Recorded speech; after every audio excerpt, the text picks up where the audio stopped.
Did you hear the story about the model who worked in high fashion? She was a smart girl, pretty, and she had a great personality. With this combination, she was easily accepted as a model, and her photos were amazing. As a young girl, she grew up in a rough neighborhood. Most of the people were criminals and drug dealers. When she was young, she got into trouble because her friends talked her into stealing from a store. She was caught, and her parents were angry and decided to move away. As time moved forwards, she kept in touch with her friends, and eventually when she got older, she started to hang out with her old friends. Soon enough, she got into modeling, but this wasn't just a happy time for her, because her friends had other plans. They soon convinced her to make extra money. This is what happened to her. The flash of the camera was a drug in itself, and Sloane was its most devoted addict. In the strobing chaos of the after-party, she was the still point around which the world spun. Her face, all cheekbones and indifferent gaze, was on the verge of being everywhere. She was the it girl, the one designers whispered about and photographers fought to shoot. What they didn't whisper about was the tiny, tightly wrapped packet she passed to Julian, a celebrated fashion photographer, as they brushed past each other near the ice sculpture. "A little something to keep the creative juices flowing," she murmured, her voice a husky promise. Julian's hand closed around it, his eyes grateful. This was Sloane's real art. The Coke was pure, a gift from the connect she'd nicknamed the architect, a shadowy figure who dealt in quality and silence. But Sloane, ever the entrepreneur, had her own brand. She'd skim a little, cut it with just enough skill to create a second-tier product she called Aura. Aura was for the models, the assistants, and the desperate hangers-on. The pure stuff, Siren, was for the Julians, the editors, and the gatekeepers. Siren opened doors. Aura paid the rent and kept the architect's men happy. Or so she thought. The crack in the facade appeared as a text message, a single stark line from her direct contact, a twitchy lowlifer named Ricky. "Boss wants to see you. Now." The meeting wasn't in a grimy warehouse, but a sterile, sunlit office overlooking the city. The only other person in the room was Marco. He was impeccably dressed in a tailored suit, his shoes polished to a mirror shine. He didn't look like a killer. He looked like a banker. "Sloane," he said, gesturing to a chair. "Please, can I get you a water?" She shook her head, her heart a frantic drum against her ribs. Marco slid a tablet across the desk. On it were spreadsheets, flowcharts, and granny photos of her making deals. "You're a very smart girl," he said, his voice deceptively calm. "You built a little business inside our business. Siren, I like the name. Very evocative." Sweat prickled her hairline. I don't know what you're talking about." "The architect appreciates innovation," Marco continued, ignoring her, "but not when it affects his bottom line. You've been paying for a kilo every 2 weeks. Your sales, according to this, indicate you've been moving almost double that." He smiled, a thin, bloodless curve of his lips.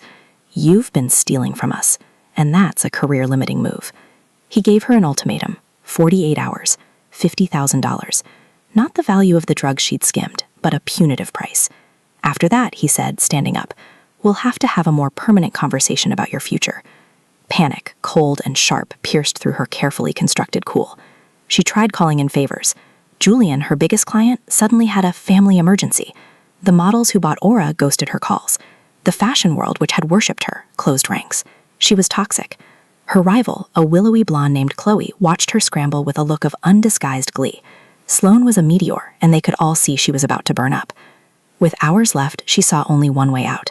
A legendary and notoriously reckless European designer was in town for his show. He was known for his decadent tastes and deep pockets. She had her last kilo of the architect's pure product, one last massive sale. It was a suicide run, but it was the only road left. The meet was set for the penthouse suite of the city's grandest hotel. As Sloane stepped out of the elevator, the packet heavy in her clutch, she felt a sliver of the old confidence. She could still talk her way out of anything. She pushed open the door to the suite. The lights were dim. The designer was nowhere in sight.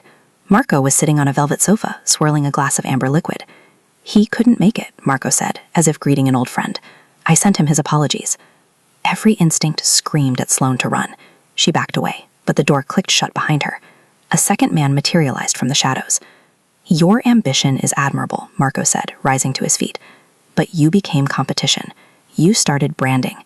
That's a line we don't allow people to cross." He took a step towards her.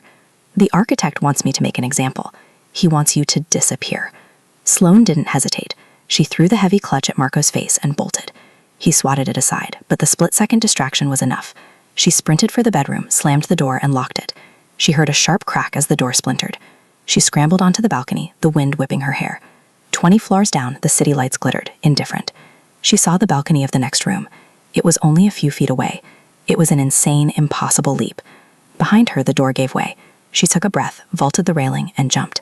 Her hands slapped the cold metal of the other balcony, her legs slamming against the side. Pain shot through her shins, but she held on. She hoisted herself over, collapsing on the concrete, gasping for air. She didn't look back.